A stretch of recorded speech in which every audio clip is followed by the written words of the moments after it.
there's a lot that these communities can do to really take control of their own fate and to build their own narrative and to build their own workforce. But it takes elbow grease and it takes leadership to do that. And I see that is where economic development is heading.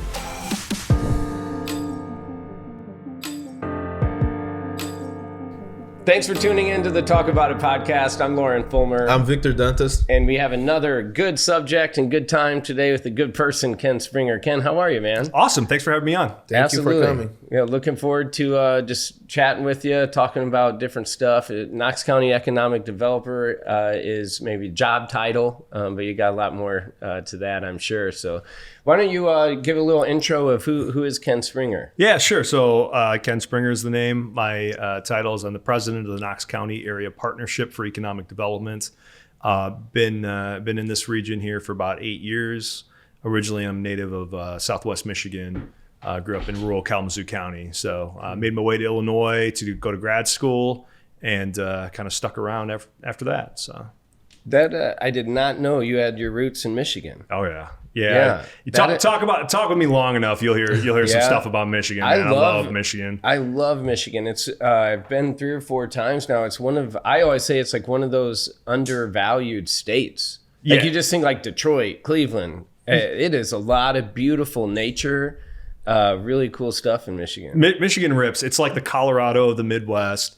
I'm a huge evangelist for Michigan. I've probably booked more people's vacations to like the South Haven, West Coast of Michigan. I probably should have like an unofficial tourism director designation for how many people I've sent to like Saugatuck and South Haven over the years. But no, man, I love Michigan. Where do you go when you go to Michigan? St. Joseph. Okay. That's like one of my favorites. Yeah. What is good to do in those places? So St. Joseph at least is really cute. Like it has a small town vibe.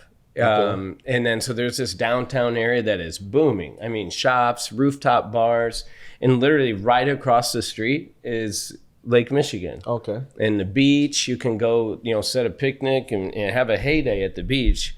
And it's just really chill. Yeah. What the West Coast of Michigan is like, it's kind of like Cape Cod, honestly. Like if you've ever been out to like Connecticut, like East Coast, you got the big lake, but it's like just a couple hours away. Mm-hmm. You go inland, there's just lakes everywhere. Like okay. I grew up in Kalamazoo County, so if you pull out your Michigan map, so Detroit's like right here. Chicago would be over here. Kalamazoo's kind of like midway, but like the lower third of Michigan. Mm-hmm. And yeah, it's just awesome, man. Like just lakes everywhere, like beautiful scenery. In summertime, Michigan is just gorgeous. In 3 hours, like from here, you can get to St. Joseph in 3 hours. Yep. Oh, and have it. Yeah, and you could go for the day if you wanted to. Does it feel like a beach or no? Mm-hmm. Yeah. I mean, it does. Yeah. And Lake Michigan, you could, for as far as you can see, it's water. Yeah. Like it feels like an ocean. Mm-hmm. Yeah. South Haven's got a really nice white sand beach, open to the public. Nice. You go a little bit further north up the coast, there's a community called Saugatuck, which is more of like a arts, kind of like a wealthier retreat community in the summertime, but just like lots of little shops. I mean, now you hit either of those places up in like February,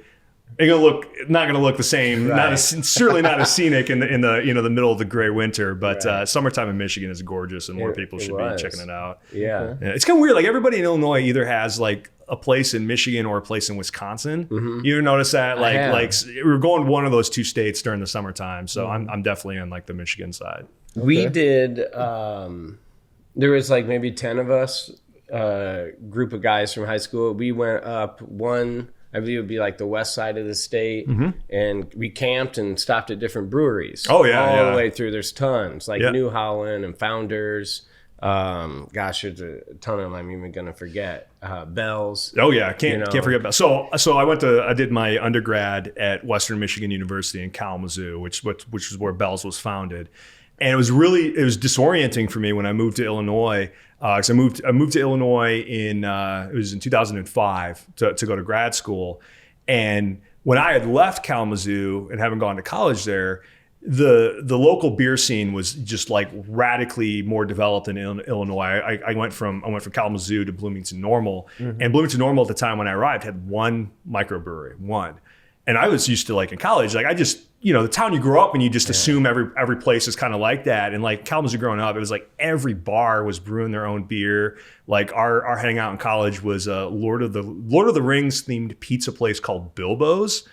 And Bilbo's was brewing their own beer in like the 1970s and 80s. And anyway, just weird stuff. But like, I just assumed that was what everybody did. And then I moved to Illinois. I was like, where's your craft brew scene here? And I just didn't appreciate the fact that we had Bell's and that had kind of like opened those doors to that whole industry. But yeah, Kalamazoo's awesome.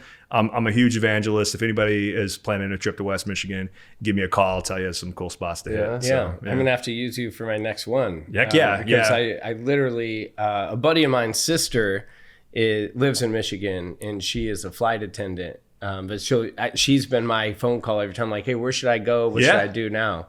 But yeah, I'll have to give you a crack at that. Yeah, man. Love to make some recommendations. Get some, Victor, you ask and go. It's a great state. I've been looking for places to go like 3 hours away that, driving distance that I could take my son. Yeah, St. Joe won't disappoint. Yeah? It really won't. Okay. That's a good place. For sure. Yeah. For sure. And like I say, anywhere that we can get from here, it's tough with living in the Midwest to like go get a true like change of scenery kind of vacation or getaway that's especially like without going 7-8 hours, so that'll be good. Mm-hmm. Yep. Yeah. Yep. For sure. Yeah. So, easy drive. You mentioned going to college in Michigan and then I assume ISU in Bloomington Normal. That's correct. What did you get your degree in, and how did that tie into, or does it tie in? It actually does. I joke. It's funny because in my industry, most of the professionals in my industry come from other industries. It's weird. It's unique like that. Like economic development is generally like a second career for a lot of people. But I'm one of the few that actually went to school for it. So my graduate degree is in applied community and economic development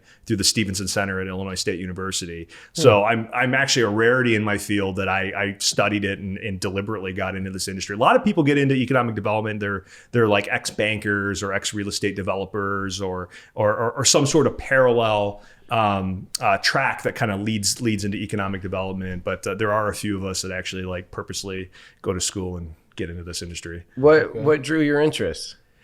It's a funny story. So I came out of the political science side of things, and like a lot of people, I was in college during 9/11, and I had taken some political science courses, but like that was the only thing that was really interesting to me when I was doing my undergrad. And I remember I think I was a junior at Western, and I was in a local government seminar. It was some 300 level class, and just a giant lecture hall filled with like 200 people, and the teacher didn't know who you were. Just totally impersonal, just one of those giant, like massive classes. And they brought this guy in to speak, and his name was Barry Broom. And Barry Broom at the time was executive director of an organization called Southwest Michigan First. And which was the Southwest Michigan's version of KCAP, basically a big regional economic development organization. And this guy shows up in a suit, and he just gets on stage and starts talking about here's what's happening with the economy, and this company wants to expand. And he was kind of a know-it-all. And I just remember seeing that guy, and I was just like, man, it must just be awful to be that guy. And, he rubbed me the wrong way. And of course, he turned out to be like a legend in my industry. So, I mean, he's like top. He ran Phoenix's economic development organization. He's somewhere on the West Coast last time I checked. But anyway, I had this like terrible impression of the industry because I didn't like the guy that kind of introduced it. And of course, by some act of fate, like 5 years later, I literally was that guy. So it's just funny. Like it's funny how life can throw curveballs at you. And that's a story that I often tell when I'm asked to go and speak to like college groups. As I said, be careful. You might think I'm full of it, but you also might be me in a few years. But that was my first introduction. And, I feel like everybody kind of has an innate sense of economic development because I think even when you're young, you pay attention to what your community looks and feels like. Right. And I remember my earliest sense of economic development was related to the automotive industry because I'm like the first male in my family not to be like a UAW auto worker, like everybody else in my family, like 3 generations back. And I remember, growing up and going through the GM layoffs in the 80s, and my dad got laid off, and they closed the plant up in Kalamazoo, and my uncle had to transfer down to Fort Wayne. And, then later on in college, I saw Roger and Me, the Michael Moore film about GM and Flint, So I feel like, there was these seeds of economic development, like these themes that kind of permeated my life. Kalamazoo is a really interesting community in that Kalamazoo's lost its core industry like a whole bunch of times over the course of a century. Originally it was original home of Gibson guitars, right? If you're a guitar player, everybody knows Gibson. It used to be made in Kalamazoo. Checker cabs, you think of classic checker cabs from movies, in the 50s, 60s, and 70s. Those were manufactured in Kalamazoo. It was, they made fishing line. They had all these different industries, and everything kind of like failed. The paper industry was really big in my area. And Kalamazoo just kind of, as a community, kept having to reinvent itself, went from one industry to another. And the fact that they were able to do that, now that I know what I know about economic development, it's really remarkable, the resiliency of that community and how they've been able to essentially stay economically relevant over the course of a century with so many of these core industries kind of popping in and out. But yeah, so I don't know if it was one specific thing that led me into economic development, but kind of all these different themes that had permeated my life up until that point led me to where I am. Mm-hmm. How do you define economic development, and why is it important for cities and regions? To put it as simple as possible, economic development is when a community takes deliberate action to improve its economy. And I think it's almost self-evident why that's important to communities, mm-hmm. right?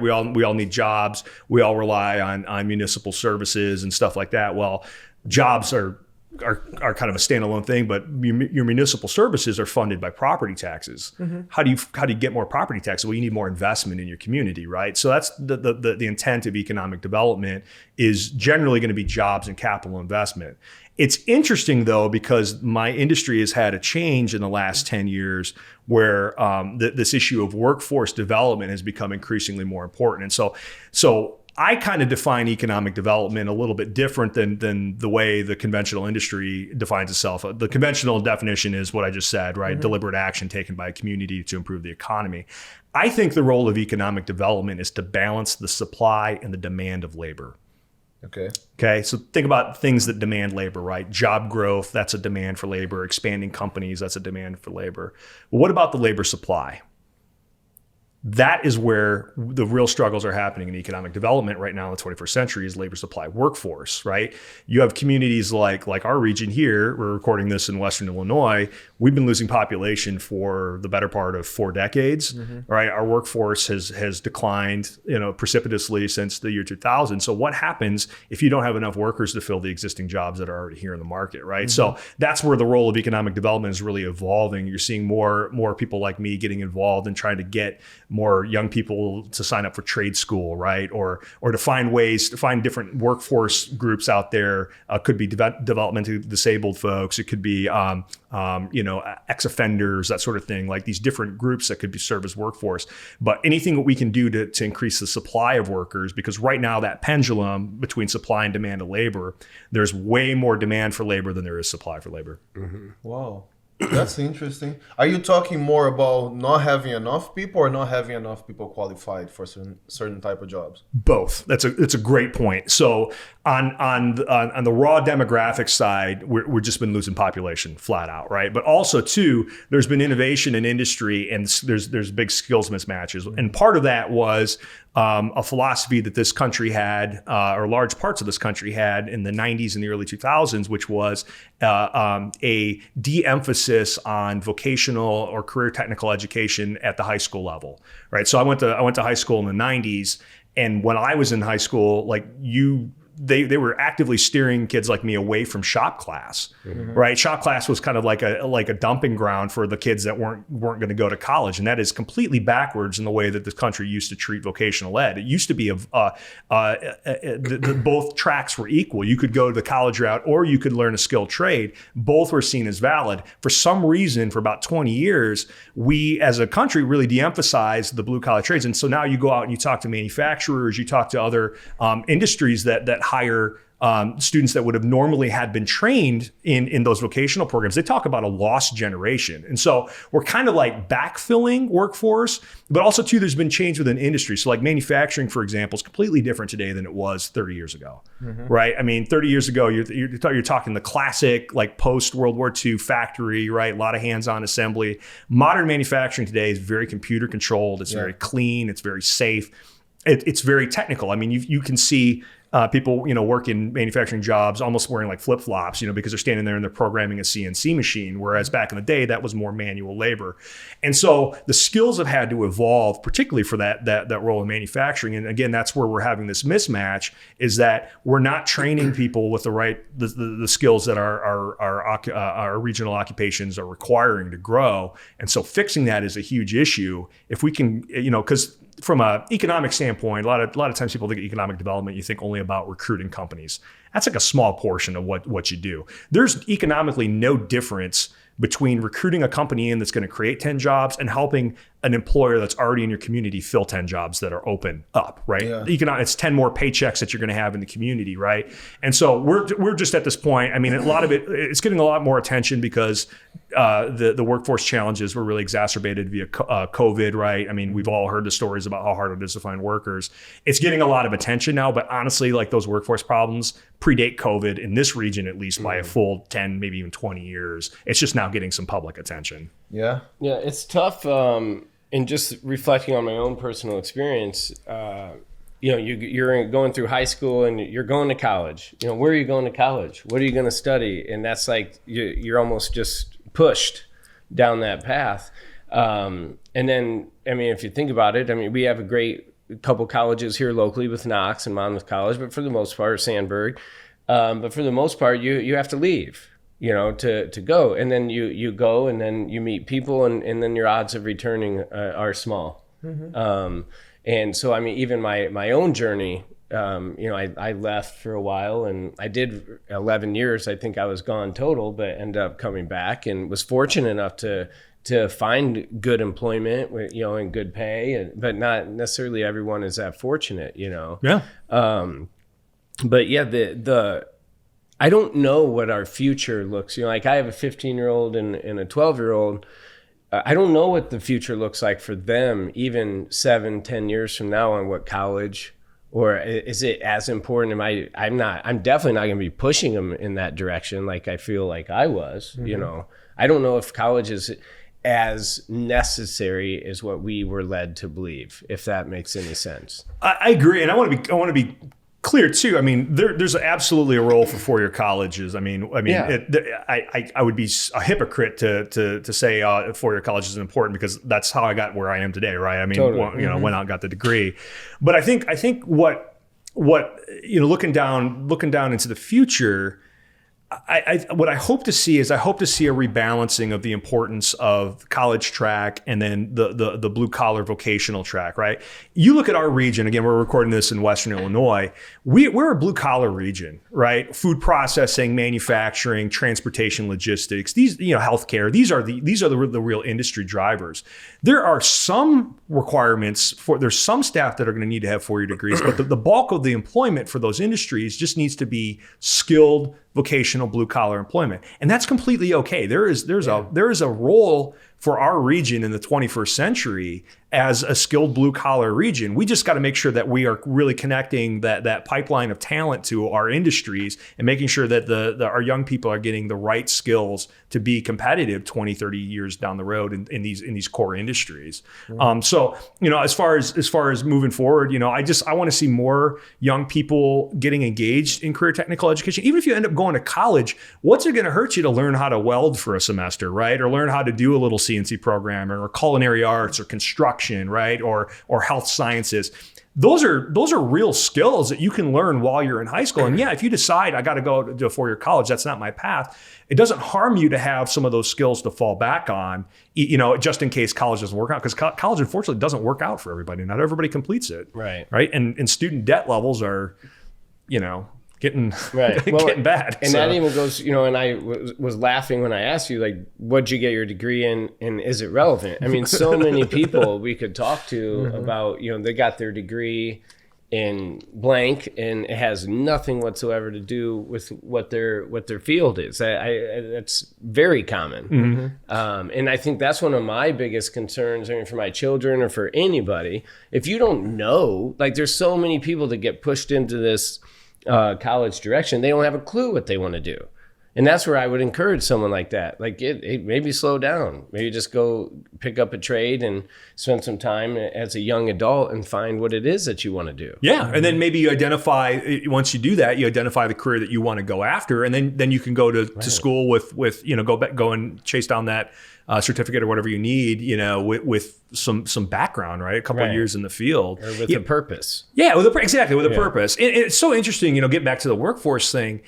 How many times you go on Indeed or you go and you look around at job postings and everything has a requirement of a bachelor's degree. Yeah. Okay. When you think about that from an employer's perspective, if you're looking for a worker pool, and if your job doesn't actually really need a bachelor's degree, the percentage of adults that have a bachelor's degree in this region is? I'm sure it's small. It's like 20, I don't know the exact number, but I'm going to guess it's between like 20 and 25%. Okay, so you post that job and you require a bachelor's degree, you're literally cutting your pool of available candidates by 3/4.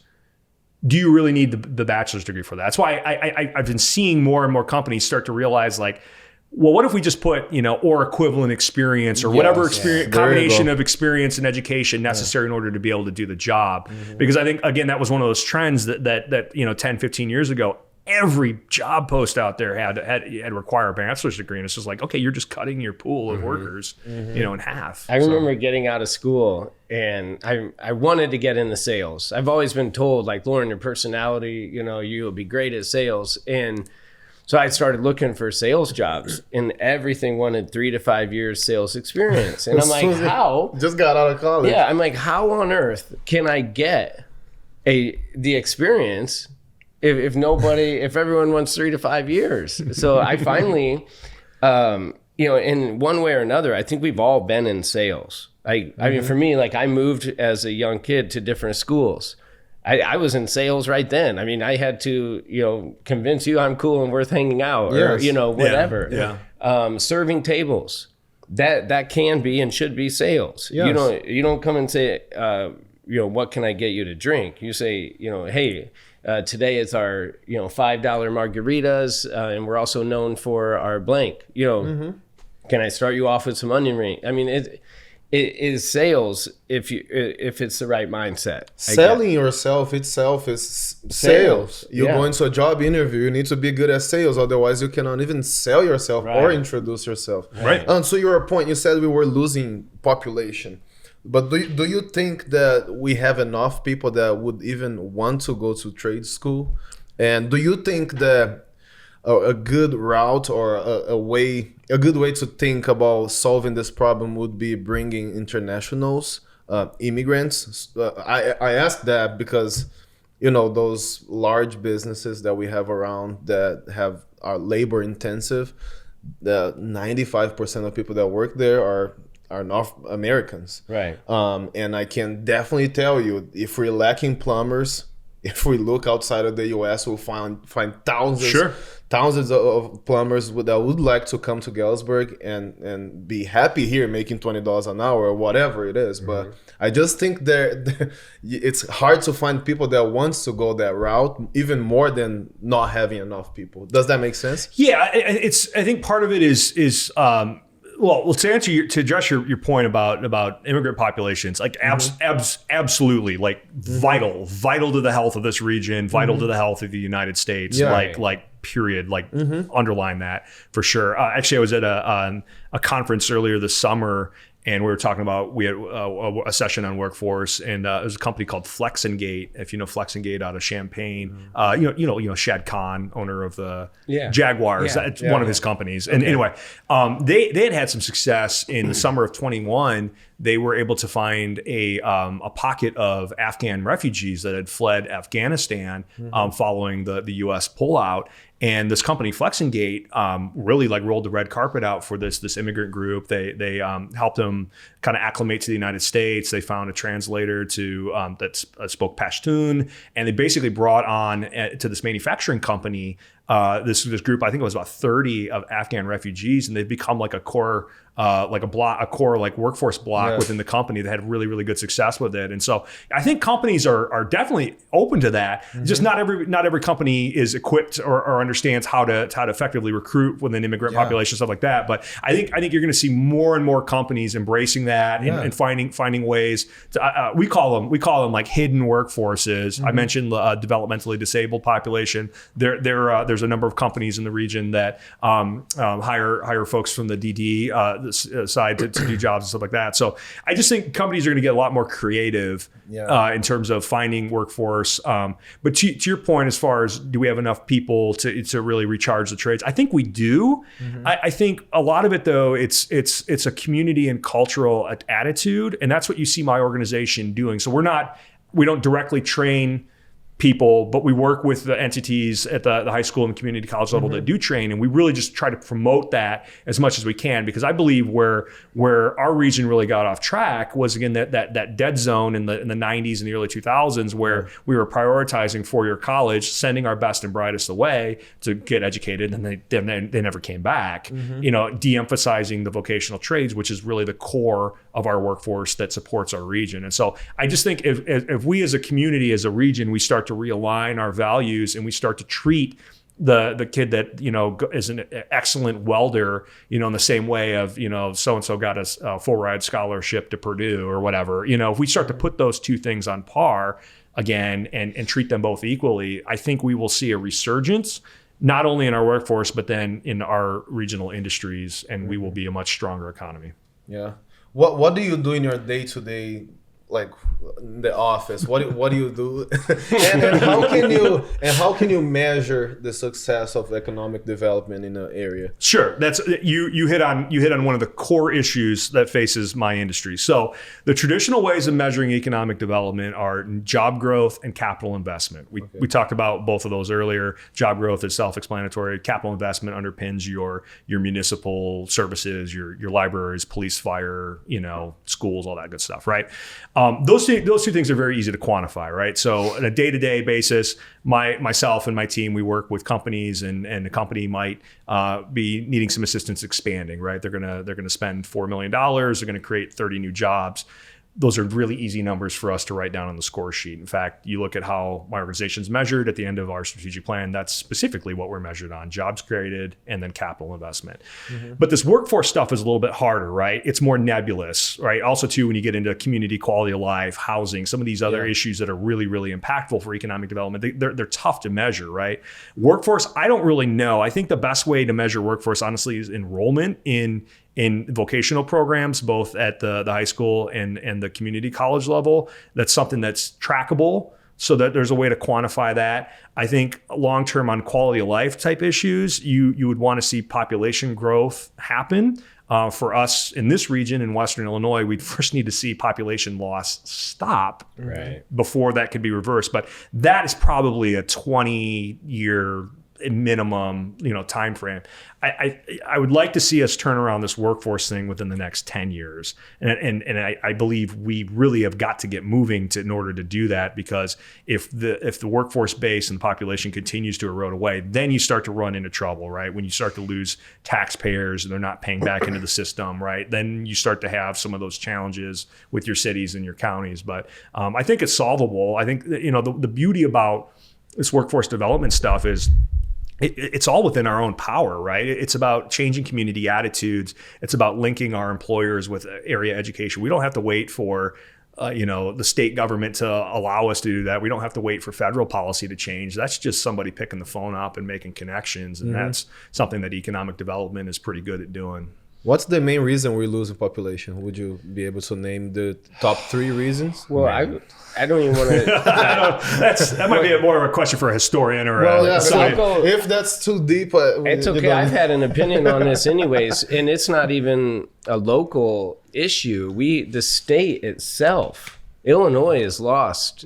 It's had the same history. The state, and I want to say, we were averaging over 70,000 people exiting a year. And these aren't the people that are making 30,000 a year. These are typically people making 100, 200, high income. That's high taxes. Those are houses, good paying jobs, entire companies leaving the state. So it's not just a Knox County or Warren County or any issue. Our state needs to find a way to address that one way or another. And I don't know the answer. I'm not sitting here trying to throw Illinois under the bus by any means, but that cannot be ignored. Those are high income earning families that are leaving by the thousands, and definitely impact economic development. Yeah, I know at one point there was now this was a political campaign ad that was being ran, but it really hit and resonated with me because they had like the governors of Michigan, Indiana, Missouri, Iowa, and they were saying like, thank you, Illinois, because we're getting all these people, so I thought it was a pretty strong ad. Now, yeah, it had a political focus behind it, but still, it's like these other states are over here booming. You can go to the Mississippi River and sit on Illinois side and look over on the Iowa side, and it's banging. They got good stuff going. Or you can go. I'd like to look. You go to LeClaire. It's a beautiful area, and then you look over on our side, and you're like, what's going on over there? So I don't know, but I don't. That's something that's always just like hung with me. I don't understand that, and I feel like we should, as a state, one way or another, be able to figure that out before it's entirely too late. Yeah, and that gets into state policy, and that's not a road I'm gonna venture on, at least not on a hot mic. But yeah, but yeah, but long term though, like this is the region you want to be in. Like, okay, you just look at what's happening to this country right now. You look at the Southwest. They're going to die of thirst. Phoenix, 31 days, 110 degrees. You can say, oh, it's summertime. Dude, that's miserable. All right. You just there's an interesting story that kind of rippled through the development world that came out a few weeks back that Phoenix is going to stop building subdivisions unless the subdivision developers have clear access to water rights. Right. So water is becoming a major issue. Yeah. Okay. You look at the frequency of hurricanes hitting the southeast portion of the United States. Look at the wildfires in the Northwest. Right. Look at the population density and the lack of buildable room on the East Coast. Where do I want to be 30 years from now? I want to be in the Great Lakes region, right? Well watered. We're kind of away from a lot of these coastal issues that they're having. We're dealing with some extreme weather and that kind of stuff too. But like, I'm really bullish on the Great Lakes. I think food processing is an industry that is just going to absolutely rock for the next 30 years. I mean, you look at the proximity to feedstocks, right? Yeah. All the crops and livestock that we grow, tons and tons of water. That's the one thing that we have just in spades, And then again, you factor in kind of that mild 4-season climate that we've got. I'm super bullish of that. I think the state of Illinois is trying to put more resources into education, which, particularly college education, which I think is a real opportunity for this state to kind of reestablish itself as a leader. I mean, for years we were exporting college students. Chicago is one of the most heavily recruited markets for other universities. I mean, even my little tiny alma mater, Western Michigan University, they've got a recruitment office set up in Chicago. They're trying to poach your kids away. I think Illinois is trying, or if they're smart, they should be trying to bring more students, maybe from the southern states or whatnot, here for education. Because as you know, where you get educated, a lot of times you'll end up getting a job and end up staying there. That's why I stayed in Bloomington for 10 years. I had a job waiting. I was working a job before I graduated, So I don't know. I'm bullish in general on this region long term. Yeah, there's some political stuff that's going to need to get sorted out. Illinois has got to get its fiscal house in order. There's some progress that's being made on that. But 30 years from now, dude, you're not going to want to be in Arizona. You're not going to want to be in that Southwest. You're going to, there's problems afoot. I agree. And it's being able to live I lived in Arizona actually for quite a while, went to Arizona State. But that I do believe, you see the cost of living here. Yeah, it's pretty appealing. I think that I feel like I thought this a couple weeks ago. I'm like, we should be running commercials in like California in these other states and like come at this look, you can buy us. We had someone comment on an episode like, where are you getting $50,000 houses? Like all over. Take your pick. There's the markets. I think the average is like $75,000, the average price of a home in our area. And yes, there's some quite a bit higher and there's some quite a bit lower. But yeah, I mean, there is plenty to be thankful for here in our community. And that's what, I mean, I moved away and I'm back, and I will tell you, I absolutely love it here. Yeah. I don't know if I'll be here forever, but I do absolutely love it here. And I believe anywhere you go, it's what you make it. But there is plenty to draw people here. I would think so. I think as a kid, I remember being young and be like, man, I want to get out of here. You just want to, I think maybe naturally want to go explore. Sure. Or get out, But at the same time, I want to take you to task on that I think a lot of people are like, I want to get out of here. They don't even know where they're at, right? And that's one of the side projects that my organization does. We have we help run a program called Creating Entrepreneurial Opportunities, a CEO program. It's a entrepreneurship module for high school juniors and seniors. And as part of that program, so the students that are in the program, the whole point of it is they launched businesses, like real, honest to God, money making businesses. And they're sharp kids. They're sharp kids. But part of that program though is we spend the entire school year. It's a 1-year program. So we start, it just runs concurrent with the school year. We take those students out and we show them. We introduce them to company leaders. We take them out to businesses all across the country, big, small, like everything from the little general store in a town called Dahinda, very small population, all the way up through, major, fulfillment centers and manufacturing companies. And what's really interesting, because vicariously by being part of that program, you kind of understand that these kids have never been behind the walls of these factories. They may have driven by these businesses 100 times. They have no idea that the company that's manufacturing food processing hardware, has a plant in Germany and a plant in China, and that the plant manager here in this region speaks 3 languages. Yep. They have no idea that global business is being done. They don't understand what the opportunities are. And yet they're going to school. I got to get out of there. There's nothing going on. It's like, well, you don't know what's going on. Exactly. Yes, your impulse is to go out and explore, but also again, that brings it back to like, this is something that any community can do that costs virtually no money. Is take your young people out and show them around, introduce them, help them build a network. Right? We're all business people, right? Yeah. If any one of us wanted to get a job tomorrow, it's the first thing that we would do. You pull your phone out, Rolodex if you're my age, and you find who you know.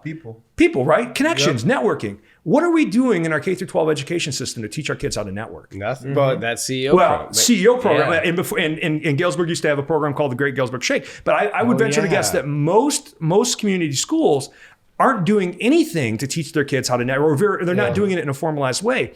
And again, think about, what does that cost?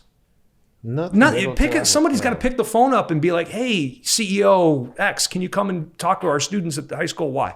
It's a phone call, right? It's not any education policy that's got to be done at the federal or state level. You can just do this stuff. And so I don't know. I think that kind of stuff is what communities that are in a situation that we're at in Western Illinois. You think of the Rust Belt, and there's all kinds of terms and names. I mean, there's a lot that these communities can do to really take control of their own fate and to build their own narrative and to build their own workforce. But it takes elbow grease and it takes leadership to do that. And I see that is where economic development is heading. The days of just chasing down companies and your job is to recruit the next Tesla factory to the region.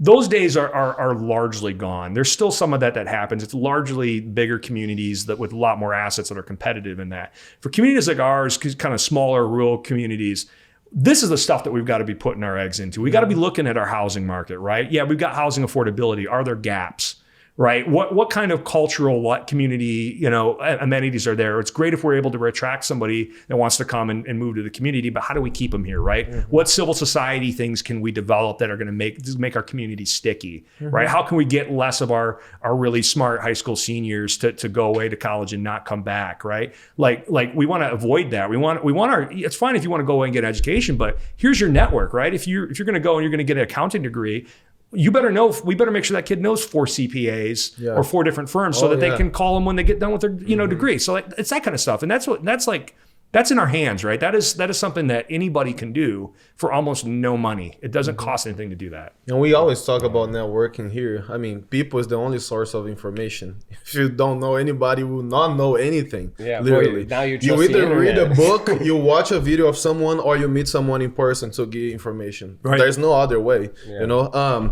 When I got here in 2015, I came from Brazil. I came to go to school and play soccer at school. And when I got here, I was like, man, I will stay here just while I go to school, and I need to leave because it's a small place. There's nothing to do. But then literally like after 1 year, I had met enough people in the area, have learned enough. And I mean, today, if I would leave this area, it would hurt me more than help me. So there's opportunity, endless opportunity here. And people don't even see it. You know, most people don't see those things. And I see still a lot of opportunities to touch. But I mean, it makes no sense for me to want to leave, because at the end of the day, the housing is cheap, cost of living it's not bad, it's actually all right. Opportunities, we have businesses, right? So when we started the marketing business, we saw very clearly that there was a need in the community for this, and we tapped into that industry. I went into real estate because it was also something that was easier to do it here than in a bigger area. So not only that, but there are a lot of other stuff that you can explore that other areas couldn't. So, Absolutely.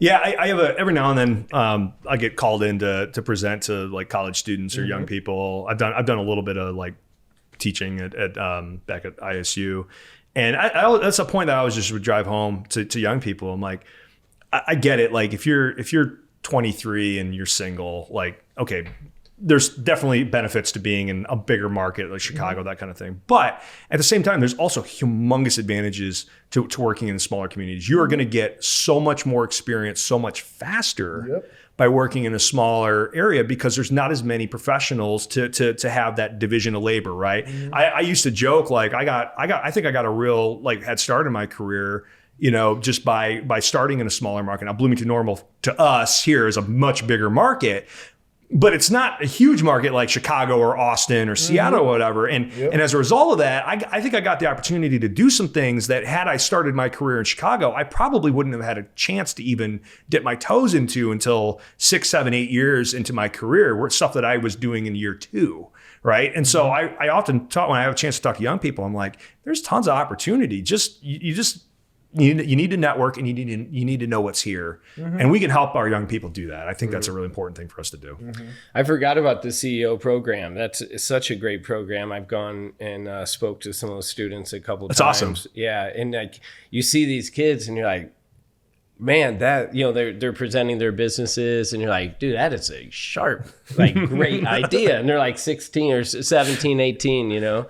And it blows me away. But all that program is really doing, I mean, there's 1,000 kids out here that are just as sharp, but this is presenting an opportunity and pulling it out of these kids, you know, encouraging them. It's pouring, you know, it's feeding the opportunity. And I think that's such a huge thing that we need to continue doing. Yeah, it's hard. It's hard. The shake, the Great Galesburg Shake. I forgot about that thing too. Yeah, and I don't know if they're doing that anymore. I don't think so. To really quickly to describe what that is, for those that are not familiar, Galesburg Public Schools used to have this program called the Galesburg Shake, and what it was a soft skills tournament.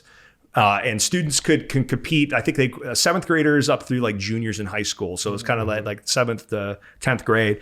And there was like multiple rounds. And so first round was literally shaking hands, and the student would have to, there was a bunch of adult volunteers, usually like business people, like community leaders, guys like Lauren, and would be on one side, and the students would walk forward and they would have to shake the hands. And then the leaders would say, okay, this, you know, the student had a really good handshake. This one made eye contact, you know, this kid looked at his shoes, and they would take the best 50% and they would go on to the next round. And each round, it was like, I don't know, there's like 10 rounds or something, but each round got progressively more and more challenging. So by you know, close to the end of it, students are having to like do a simulated cocktail hour where students have to engage an adult and make small talk.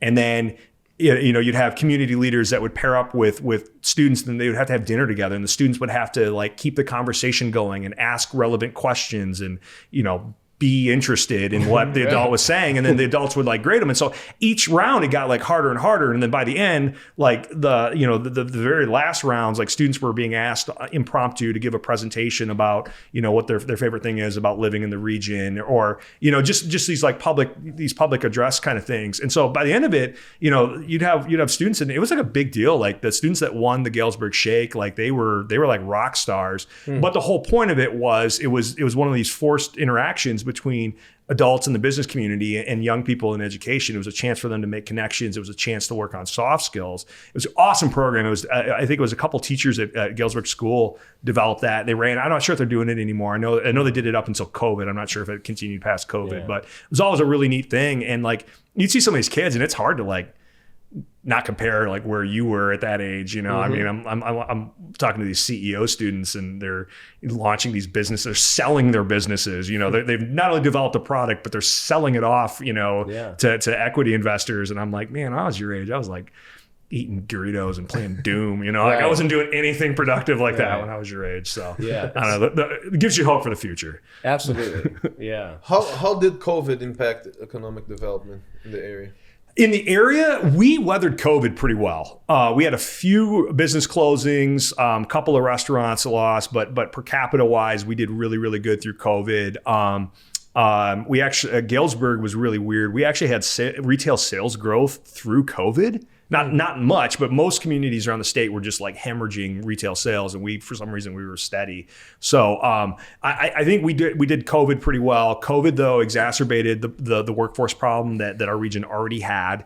But the side benefit is it's getting a lot more attention now. You can go and you can hear elected officials talking about workforce in a way that they just weren't talking about it a few years ago. But no, overall, I think we weathered the storm pretty well. I don't know if that was through some grand strategy or what, but it was definitely scary. But you know, one thing I think that was really helpful during COVID was all the different support programs at the state, local, and federal level. And what was really interesting, so I got into economic development right around the time when I started grad school. So I was in 2005 was my first year working in the industry. And so I was a full-time professional during the Great Recession. And that was brutal, man. I watched my staff go from 7 to 4. You know, we watched projects evaporate. You know, it was a really scary. I mean, even in a community as economically strong as Bloomington Normal, one of the things I thought was really interesting with COVID was the government response, like the rescue programs were like immediate. Like they opened up and they were throwing money out instantly. And if you remember the Great Recession and you were watching, like I was, federal policy being developed in the Great Recession, it took like 6 months for like the first like Obama stimulus program to come together, and it was like all super focus grouped. And even after it was created, it was hard to access the money. With COVID, it was just like, you know, one of those guns where you load a bunch of singles and it just, I don't know what you call those guns, but anyway, you know, it was like shooting money everywhere. It was like that. And a lot of people, you know, will be critical and they'll be like, oh, there was, you know, billions of dollars of waste, fraud, and abuse. And I'm like, I would rather have, you know, a couple $1 billion of lost money and actually have 90% of the money land where it needed to go than sit there and, you know, make it so restrictive that nobody could access it. I really think that the timeliness of those programs kept the economy from completely bottoming out during COVID. Big time. For sure. That's my own personal opinion. I'm not a researcher or anything like that. But many more businesses would have went out of business without some sort of assistance. I mean, that was very impactful. And you're right. They pulled that off quick. Yeah, totally different than Great Recession. Right. Great Recession, I just remember like waiting, like somebody, I mean, you know, the Fed can cut interest rates, but like, is there any money that was, you know, it was a long time before those stimulus programs came out during the Great Recession. At least that was my recollection of it. So yeah. Ken, what's your favorite food? Oh man. Oh gosh. I'm partial to Middle Eastern food, honestly. Yeah. Again, we were talking about Michigan. Huge Arabic population in Michigan, particularly Southeast Michigan, but even over where I grew up in Southwest Michigan, huge Lebanese population. Absolutely the best hummus, falafel, baba ganoush you'll ever find or at least in the United States, is in Michigan. Have you ever ate any of that? Yeah, type of 156 East. Man. Yeah. No, it's okay there. You know kibbeh? Yeah. Kebab? Will is phenomenal. 156 is where I go for hummus. That's why locally. I love the gyro there with the olives and cheese. That's so good. Yeah. And waffle fries. The waffle fries are clutch. Yeah. It's good, man. Will's hummus is phenomenal. We'll bring Will Wazer here. Oh, that would be a great one. Yeah. He'd be great. Great business leader. Yeah. Great community leader. Traveled Well, very well. Yeah. What's the other You're gonna one? be a good network for us to bring other guests here. Yeah, I actually just yesterday went to the Cornucopia. They have the Indian buffet. Yeah. That was really good. That's awesome, man. I love it. On Mondays, Yeah? if you ever get a chance. I never Monday. been there. I need to go there. Oh, check it out. Yeah. Check it out. They follow us on Instagram. We should Yeah. bring Well, next Monday, let's go there for Indian buffet. Yeah. And we'll talk to him. for sure. So, well, Ken, man, thanks for coming in Yeah, today. Hopefully absolutely. you enjoyed sitting down with us, and we sure enjoyed having you and bringing a little light to some of those topics like economic development and business. One thing with Victor and I, we both absolutely love talking any sort of business, any way that we can learn.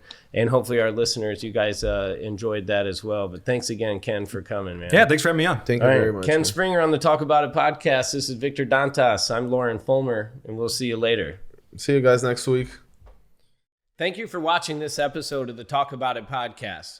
I'm Victor Dantas. I'm Lauren Fulmer. And we would encourage you guys to subscribe to the channel.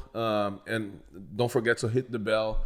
It's going to be right below the video. So you Hit the bell. so you know when the next episode is up. All We right? appreciate all the support. Thank you.